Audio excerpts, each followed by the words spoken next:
Today, the FDA proposed a rule that anyone buying sweet-flavored nicotine for an e-cigarette submit to more stringent age verification.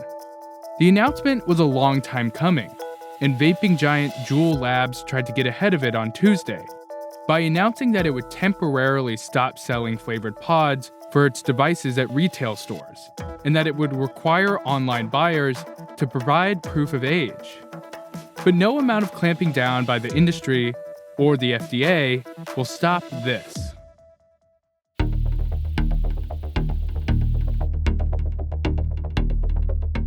I have my kind of like my own style. I do like old school tricks, like what they started off with. So I'm doing like slaps and then bends. That's what I'm working on. This is Dash Drips. He's a 17-year-old vape influencer who has more than 7,000 followers on Instagram, where he posts videos like this daily. He's even sponsored by small vape manufacturers, even though he's not old enough to vape legally. Who are some of your sponsors? Apple Drippers, Cloud Nerds, Plus Pods. It seems like there's a whole ecosystem of like vape companies on Instagram. It's everything. Like, it's kind of like you promote their product and you get a discount. We reached out to some of Dash's sponsors for comment, and only Cloud Nerds replied. It said that they were unaware Dash was 17 and that they don't support underage nicotine consumption. So how did you like get your fans? Hashtags. And then clickbait. Then as soon as I post, they'll comment and then it'll just like help the video grow. Right. And then I'll get more people. Are some of the people that comment on your videos underage? Yeah, most of them.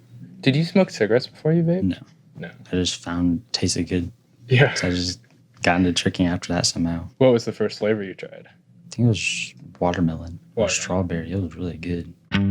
Since Dash is too young to buy his own vapes, his mom buys them for him. When did you first find out about Dash vaping? I think he was like 15. What was your first thought?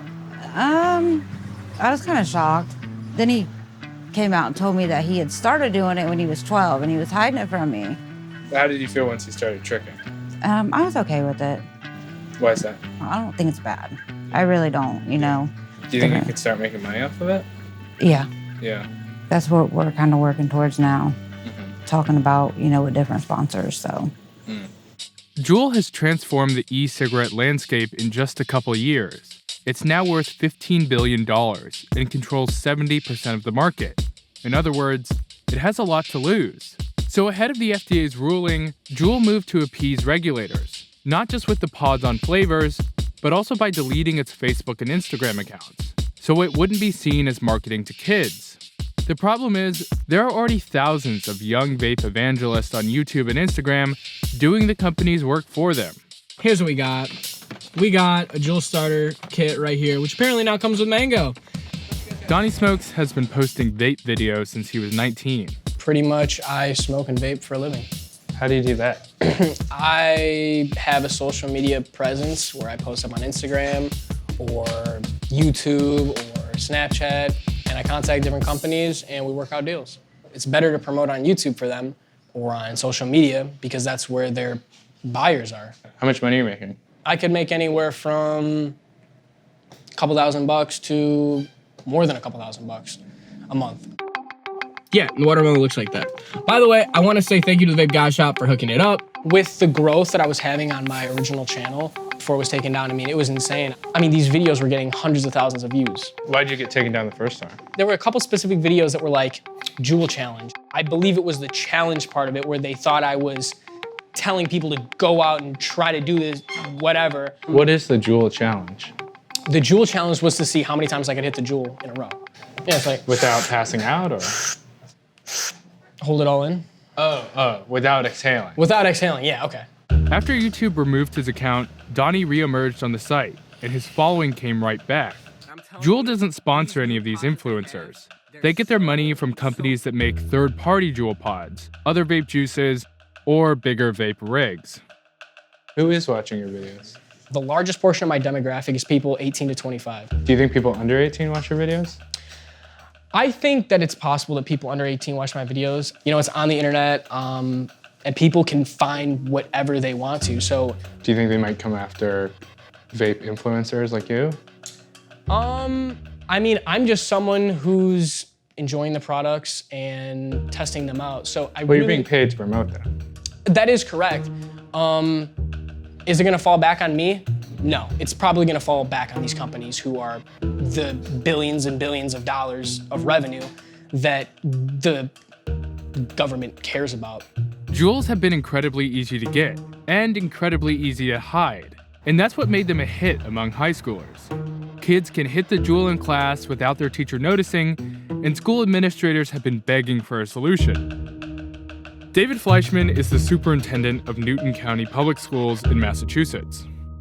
We are now at the elementary level adding vaping and e-cigarettes to our anti-tobacco units. In elementary school? In elementary school. The other sad part about this is the statistics on teen smoking is going way, way down across all demographics, and I feel like this is halting all that progress. The fact that it spread so quickly, Julie, without the FDA involved, to me, was dropping the ball.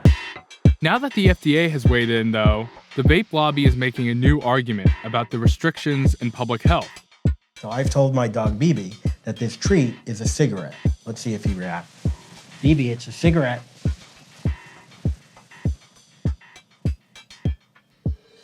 BB, it's vapor. Good job. If only regulators could figure it out. Jeff Steyer is a senior fellow at the Consumer Choice Center, a pro-vape think tank. What will the impact be of me only being able to buy Juul pods from vape stores versus a gas station? Well, imagine the typical consumer of an e-cigarette. There are a lot of adult smokers who like those sweet flavors and easy-to-use products. Those smokers have been going to convenience stores for 40, 50 years to buy their cigarettes. By removing e-cigarettes from convenience stores, these people were only giving them one more excuse not to quit smoking, and that is terrible for public health. According to data provided to Vice News by the CDC, there are more than 2 million e-cig users under 18 as of 2017, and almost 7 million adult e-cig users. Since 2011, the use of e-cigs by minors has exploded. So your argument seems to be that in a rush to stop kids from vaping, it actually blocked a lot of adult smokers who need these products in order to quit smoking. The whole point of e-cigarettes is for adult smokers. That's why they were created. E-cigarettes are 95% less harmful than cigarettes. That's because there's no combustion. The FDA has lost sight of the real problem, smoking, and is now attacking a product which is actually helping adult smokers quit. It makes no sense. We should focus on adult smoking and youth smoking, and we should prevent youth vaping to the extent possible, and we will have done our public health job. This is unlike any other public health issue, other than condom use, clean needle exchange, and any other area where we do harm reduction. It is exactly like those issues because it is a product that is not entirely safe, but it can save lives in a way that other attempts to deal with those issues have never been able to do. Do you think a kid vaping just on its own in isolation is a bad thing for them?